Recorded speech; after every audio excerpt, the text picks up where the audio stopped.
नमस्कार दोस्तों इस वीडियो में बात करूंगा मोदी सरकार के बारे में। तीसरी बार मोदी सरकार जो आ गई है, इसके बारे में मीडिया में और यूट्यूबर्स और जगह जगह ये बात कही जा रही है कि जो ये सरकार है बहुत कमज़ोर सरकार है, मोल भाव की सरकार है।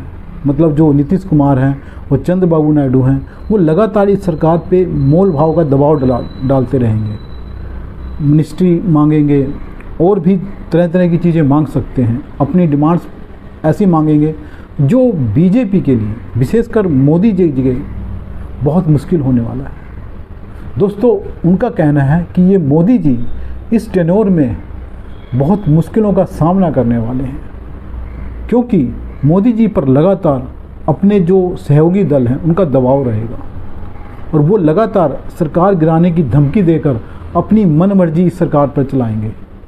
मोदी जी उस तरीके से काम नहीं कर पाएंगे जिस तरीके से वो पहले कर रहे थे। दोस्तों, ये बात तो सही है कि पहले जितनी आज़ादी नहीं होगी, ये मैं भी मानता हूँ, सभी जानते हैं, क्योंकि पहले जो सरकार थी वो पूर्ण बहुमत की भाजपा की सरकार थी, सहयोगी दल बेशक साथ थे। लेकिन दोस्तों, ये मजबूरी की सरकार होगी ये कैसे कहा जा सकता है? ये उनकी अपनी सोच हो सकती है। उनको लगता है कि जो नीतीश कुमार हैं, चंद्रबाबू नायडू हैं, लगातार इस सरकार को दबाव में डाल कर रखेंगे और मिनिस्ट्री मांगेंगे, तो मिनिस्ट्री मांगना उनका हक है। पिछली सरकारों में भी जो सहयोगी दल थे उनके पास मिनिस्ट्री थी, कई मिनिस्ट्रियां थी, तो वो अभी भी होंगी। तो ये कहना कि मिनिस्ट्री मांगेंगे, अपने राज्यों के लिए विशेष सहायता मांग सकते हैं, वो मांगेंगे, वो उनका हक बनता है। तो इससे सरकार कैसे कमज़ोर होगी ये समझना होगा। तो सरकार वैसे भी करना चाहती है, अपने जो बीजेपी के राज्य हैं वहाँ भी सरकार विशेष मदद देती है, ये हर सरकार का काम है। जो कांग्रेस की सरकार थी उन्होंने भी किया और जो बीजेपी की सरकार है वो भी करेगी, तो उसमें तो कोई नई बात नहीं है। लेकिन ये कमज़ोर सरकार होगी ये बात मैं मानने को तैयार नहीं हूँ। ये ठीक है कि दो जो सहयोगी हैं, चाहे नीतीश कुमार हैं, चंद्रबाबू नायडू हैं, इनके भरोसे पर ये सरकार चल रही है, चलेगी। लेकिन दोस्तों, ये सच नहीं है। सरकार सिर्फ इन दोनों के भरोसे चलने वाली नहीं है।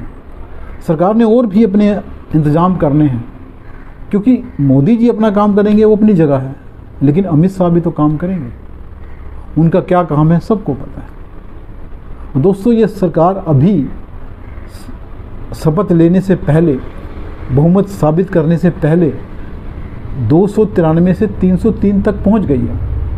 मतलब कि इन दोनों दलों में से अगर कोई एक छोड़कर चला भी जाए तो इस सरकार पे कोई असर नहीं होगा।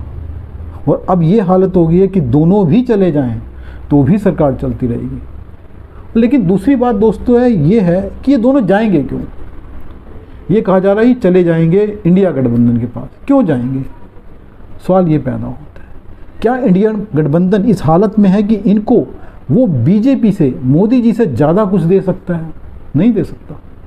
जो सम्मान चंद्रबाबू नायडू को इस गठबंधन में है, दूसरे नंबर का नेता होने का, वो क्या इंडिया गठबंधन में मिलेगा? नहीं मिलेगा। वहाँ कांग्रेस के बाद टीएमसी, डीएमके और सबसे बड़ी जो पार्टी है 37 पार्टी वाली सपा, तो उस गठबंधन में चंद्रबाबू नायडू 5वें 6ठे नंबर पे आएंगे और नीतीश कुमार कहाँ आएंगे कुछ नहीं कहा जा सकता। और उनका अपमान तो इंडिया गठबंधन में पहले ही हो चुका है। जब उन्होंने बनवाया था इस गठबंधन को, शुरुआत उन्होंने की थी, उनको कोई भी पद नहीं दिया गया, उनको कोई सम्मान नहीं दिया उस गठबंधन ने, जबकि वो तैयार हो रहा था। और चंद्रबाबू नायडू को तो बुलाया ही नहीं गया, शामिल ही नहीं हुए वो। तो उस गठबंधन में दोनों नेता क्यों जाएंगे? ना वहाँ पे उनकी ये सम्मान, ये इज्जत मिलने वाली है, ना वो मिलने वाला है जो इस पार्टी में, इस संगठन में और इस एनडीए में मिल सकता है। नहीं मिल सकता दोस्तों, क्योंकि यहाँ उन्हें सिर्फ बीजेपी से डील करना है। अगर उन्हें कुछ देने में परेशानी है, दे सकते हैं, नहीं दे सकते हैं, इसका फैसला सिर्फ एक आदमी करेगा, वो होंगे हमारे देश के प्रधानमंत्री नरेंद्र मोदी। लेकिन वहाँ वो किससे मांगेंगे? कौन ये फैसला करेगा कि चंद्रबाबू नायडू को क्या दिया जा सकता है, नीतीश कुमार को क्या दिया जा सकता है, उनकी पार्टी को क्या दिया जा सकता है? नहीं कोई फैसला करने वाला, क्योंकि उस गठबंधन का कोई माई बाप नहीं है। कांग्रेस बेशक 99 सीटें लाई है, लेकिन उसका वो होल्ड उस गठबंधन पर नहीं होने वाला है। ममता बनर्जी को, स्टालिन को, अखिलेश यादव को क्या कांग्रेस नियंत्रण में ले सकती है? क्या उनसे अपनी बात मनवा सकती है? नहीं मनवा सकती। तो कांग्रेस किस तरह से किसी को कुछ देने का वादा कर सकती है? नहीं दे सकती। वो खुद भी वहाँ एक लेने के लिए खड़ी होगी।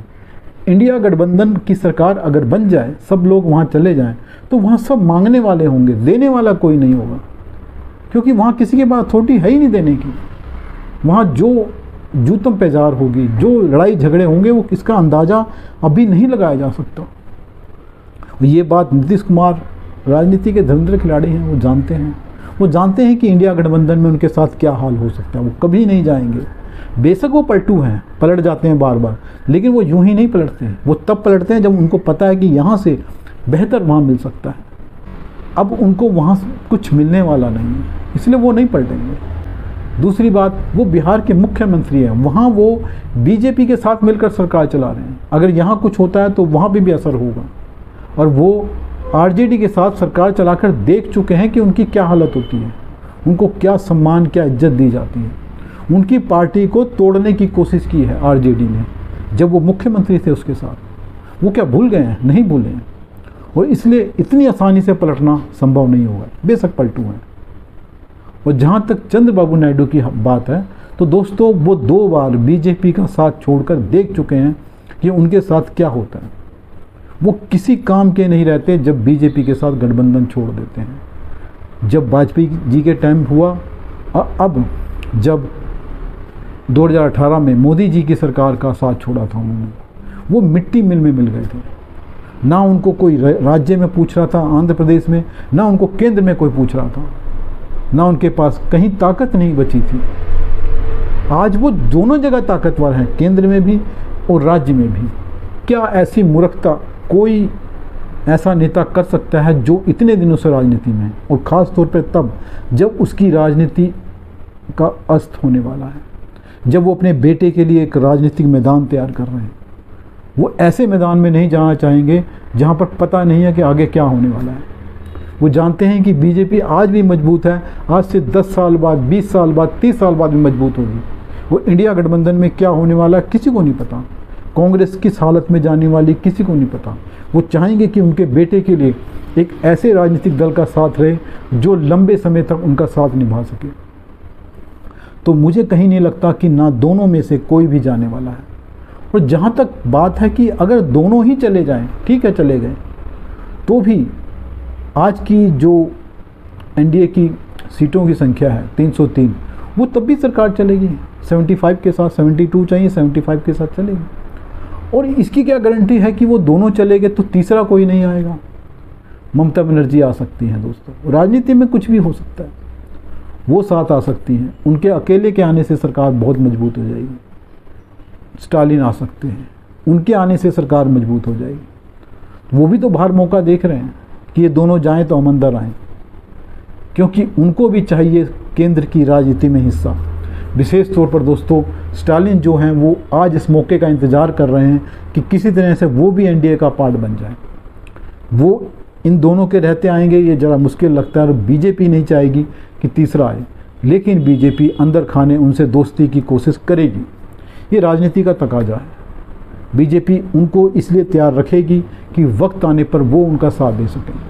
और दूसरी बात, बीजेपी की एक और मजबूरी होगी कि बीजेपी चाहेगी कि लोकसभा में ज़्यादा सीटों को साथ लाने पे और बिलों को पास कराने के लिए वो स्टालिन के पास जा सकती है। जो सहयोग बीजेपी इस सरकार के दौरान सरकार में लाए बगैर स्टालिन को जो सहयोग लेगी, उसके बदले ये भी एक गारंटी लेगी कि अगर हमें भविष्य में आपकी ज़रूरत हुई तो आप सरकार में आ जाएंगे। दोस्तों ये सरकार 5 साल चलने वाली है और मजबूती के साथ चलने वाली है, तो इसमें डरने की ज़रूरत नहीं है। और मोदी जी को किसी भी तरह से ब्लैकमेल नहीं किया जा सकता, क्योंकि कोई भी दल इस हालत में नहीं है कि उनको ब्लैकमेल कर सके। अगर वो मंत्री पद देते हैं तो कोई बड़ी बात नहीं है, देना पड़ेगा, क्योंकि सहयोगी हैं सरकार में, हिस्सेदार हैं। तो उसके आधार पर कहा जाए कि कमज़ोर सरकार है, नहीं कहा जा सकता, क्योंकि एनडीए की सरकार पहले भी चल रही थी, वाजपेयी जी ने चलाई। मोदी जी ने पूर्ण बहुमत होने के बावजूद एनडीए के लोगों को मिनिस्टर बनाया अपनी मिनिस्ट्री में, आगे भी बनेंगे। तो दोस्तों यकीन मानिए ये सरकार 5 साल चलने वाली है, इसको कोई भी तोड़ नहीं सकता, क्योंकि 240 जिसके पास संसद सदस्य हैं वो 30-32 इस देश की संसद में जो टूटे हुए बिखरे दल हैं, 30-32 क्या 100 का भी जुगाड़ पड़ना अमित शाह के लिए मुश्किल नहीं है। तो ये सरकार चलेगी दोस्तों। नमस्कार दोस्तों, वीडियो कैसा लगा आप कमेंट बॉक्स में बता सकते हैं। धन्यवाद दोस्तों।